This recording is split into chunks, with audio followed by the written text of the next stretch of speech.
ये हमारी अकाउंटेंसी की क्लास है। इसमें हम लोग आज देखेंगे पुस्तपालन तथा लेखाकर्म में अंतर। पुस्तपालन को हम लोग बोलते हैं बुक कीपिंग और लेखाकर्म को बोलते हैं अकाउंटेंसी। तो आज हम लोग को देखना है बुक कीपिंग एंड अकाउंटेंसी में क्या डिफरेंस है। देखिए, जो पुस्तपालन होता है, पुस्तपालन या बही खाता या फिर उसको हम बुक कीपिंग कहते हैं, इसमें व्यापारिक सौदों को प्रारंभिक हिसाब किताब की पुस्तकों में नियमबद्ध ढंग से लिखने की कला को पुस्तपालन कहते हैं। मतलब पुस्तपालन में हम जो भी हिसाब किताब होते हैं वो प्रारंभिक हिसाब किताब की पुस्तकों में, माने जब सबसे पहले स्टार्टिंग की जो बुक होंगी, स्टार्टिंग के जो रिकॉर्ड्स हमारे होंगे, उनमें एक निश्चित ढंग से लिखने की कला है। एक रूल रेगुलेशन दिया रहता है, उस रूल रेगुलेशन के अकॉर्डिंग हमें लिखना होता है। इसका कार्य लेखाकर्म से पहले होता है। जो पुस्तपालन होता है उसका काम जो है वो लेखाकर्म से पहले ही किया जाता है। क्यों? क्योंकि इसमें हम रिकॉर्ड कर रहे हैं, जितने भी हमारे ट्रांजैक्शंस हो रहे हैं जो फाइनेंशियल नेचर के हैं, उनको हम रिकॉर्ड कर रहे हैं अपने बुक में। तो इसलिए ये वर्क हमारा लेखाकर्म से पहले होगा, यानी अकाउंटेंसी से पहले हम, लेखाकर्म से पहले हम क्या करेंगे? बुक कीपिंग का कार्य करेंगे। इसका प्रमुख उद्देश्य सभी सौदों को प्रारंभिक हिसाब किताब की पुस्तकों में लिखना तथा माल व रोकड़ की स्थिति का ज्ञान करना। इससे इसका उद्देश्य ही है कि हम पहले स्टार्टिंग में ही जितने भी हमारे रिकॉर्ड हैं उनको लिख लेंगे, ताकि हमें माल कितना है हमारे पास और कैश कितना है ये हमें आइडिया लग जाए। फिर पुस्तपालन जो यह लिपिकीय किस्म का कार्य है, इसके लिए विशेष ज्ञान व योग्यता की आवश्यकता नहीं होती है। जो पुस्तपालन होता है वो एक लिपिकीय कार्य है। लिपिकी मतलब एक क्लर्क का काम है। जैसे एक क्लर्क जो भी रिकॉर्ड है मेंटेन करता है, उस तरह से ही पुस्तपालन में भी एक लिपिकीय कार्य माना गया है, क्योंकि इसमें विशेष योग्यता की ज़रूरत नहीं होती। अगर कोई भी व्यक्ति थोड़ा भी वो लिखना पढ़ना जानता है तो वो पर डे के रिकॉर्ड को मेंटेन कर सकता है। पुस्तपालन का क्षेत्र लेखाकर्म की तुलना में सीमित है। पुस्तपालन का क्षेत्र जो है लेखाकर्म की अपेक्षा सीमित है, यानी कम एरिया, बहुत कम है।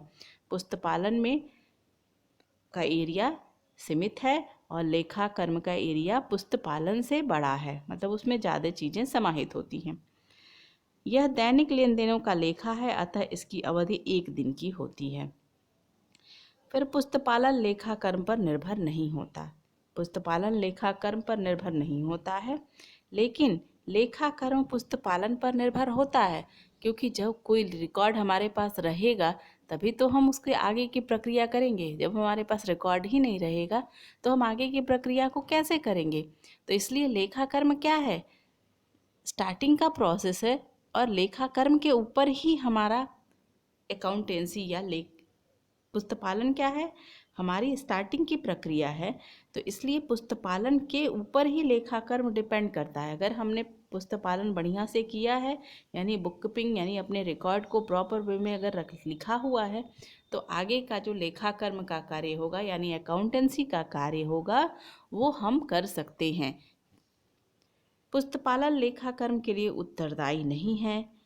पुस्तपालन में समायोजन के लेखे शामिल नहीं किए जाते। जो भी एडजस्टमेंट वगैरह के लेखे होते हैं वो लेखाकर्म में ही किए जाते हैं, पुस्तपालन में नहीं। यानी हम लोगों ने क्या समझा?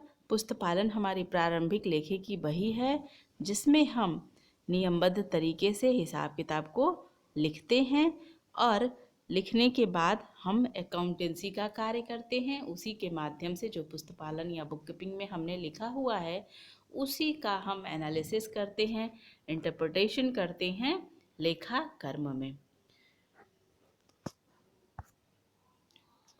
देखिए, अर्थ। पुस्तपालन का अर्थ व्यापारिक लेन देनों को प्रारंभिक पुस्तकों व खातों में लिखना होता है। पुस्तपालन में हम क्या करते हैं?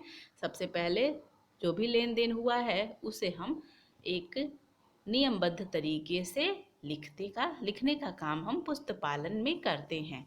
और लेखाकर्म का अर्थ प्रारंभिक पुस्तकों व खातों की सूचनाओं से अंतिम खाते बनाना व व्यावसायिक निष्कर्षों को ज्ञात करना व उनका विश्लेषण करना। यानी लेखाकर्म में हम पुस्तपालन के बाद की जितनी भी क्रियाएं होंगी वो हम करेंगे। अब उसमें अंतिम खाते बनाया जाता है। अंतिम खाते वह खाते होते हैं जिसके माध्यम से हम अपने व्यवसाय की आर्थिक स्थिति का पता लगाते हैं। ये चैप्टर हम आगे के लेसन में हमारे लिए एक न्यूमेरिकल चैप्टर है, अंतिम खाते बनाना यानी फाइनल अकाउंट। तो फिलहाल आप सिर्फ इतना समझिए अभी यहाँ कि ये अंतिम खाते हम बनाते हैं हम अपने व्यवसाय की वित्तीय स्थिति को जानने के लिए।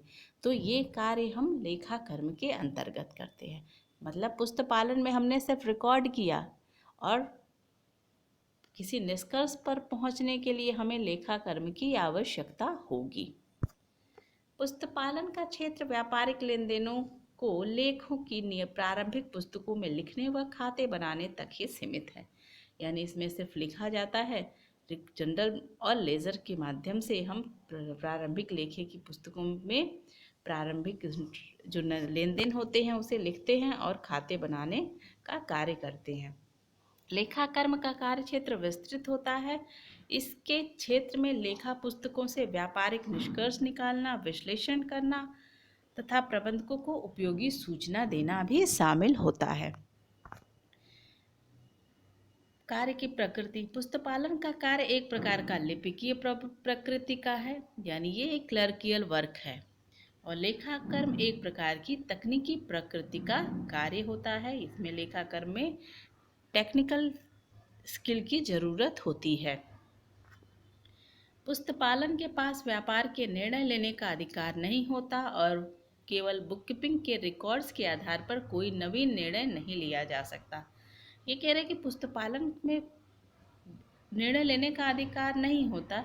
और क्यों नहीं होता? क्योंकि पुस्तकालपालन में तो हम सिर्फ रिकॉर्ड करते हैं ना, जो भी पर डे के ट्रांजेक्शन्स हुए उनको हमने एक जगह लिख लिया, उसी को हम बोलते हैं पुस्तपालन। तो जब हमने सिर्फ लिखा ही है तो फिर हम निष्कर्ष कैसे निकालेंगे उससे? तो इसीलिए पुस्तपालन सिर्फ लिखने की कला है, निष्कर्ष निकालने की कला नहीं है। निष्कर्ष हम नहीं निकाल सकते कि हमारे व्यवसाय में लाभ हुआ या हानि हुआ, लेकिन अकाउंटेंसी के रिकॉर्ड के आधार पर हम जो वित्तीय हमारे लेन देन हुए हैं उनके आधार पर हम यह निष्कर्ष निकाल सकते हैं कि हमारी व्यापार की स्थिति क्या है, हम लाभ की कंडीशन में हैं या हानि की कंडीशन में हैं। इसी में कुछ विद्वानों ने अपनी अपनी परिभाषाएं दी हैं। इसमें स्पाइसर एंड पैगलर ने कहा है पुस्तपालन व्यापारिक अन्य व्यवहारों को मौद्रिक रूप में लेखा करने की कला है। स्पाइसर और पेगलर ने कहा है कि पुस्तपालन क्या है? एक रिकॉर्ड करने की प्रक्रिया है जिसमें हम किस तरह के लेखों को रिकॉर्ड करते हैं? मौद्रिक स्वभाव वाले लेन देनों का ही लेखा करते हैं जो वित्त से संबंधित होते हैं, यानी जो पैसे से संबंधित होते हैं, सिर्फ उन्हीं रिकॉर्ड्स को हम अपने अकाउंट बुककीपिंग में लिखते हैं।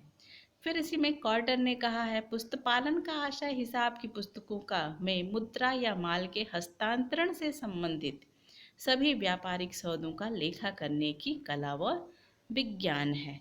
पुस्तपालन में हिसाब किताब की पुस्तकों में मुद्रा हो या माल के हस्तांतरण से संबंधित जितने भी लेन देन हो रहे हैं, हस्तांतरण का मतलब होता है ट्रांसफ़र करना, उस तरह के जितने भी लेन देन होंगे सिर्फ उन्हीं को हम अपने रिकॉर्ड्स में लिखेंगे। ये डेफिनेशन कॉर्टर ने दी थी। उसी के बाद रोलैंड ने कहा है पुस्तपालन का अर्थ व्यापारिक लेन देनों को कुछ निश्चित सिद्धांतों के आधार पर लिखना है। रोलैंड कहते हैं कि पुस्तपालन का अर्थ व्यापारिक जितने भी लेन देन होंगे उसको निश्चित सिद्धांत के आधार पर हम लिखेंगे। फिर उसी में जॉन मेकनी के अनुसार पुस्तपालन का आशय सौदों को मुद्रा के रूप में नियमानुसार लिखने से है। आर एंड एंथोनी के अनुसार प्रायः प्रत्येक व्यवसायिक इकाई में एक लेखा पद्धति होती है। लेखा पद्धति व्यवसाय से संबंधित सूचनाओं को मौद्रिक रूप में एकत्रित करने, सारांश बनाने, विश्लेषण करने तथा व्याख्या करने का साधन होता है।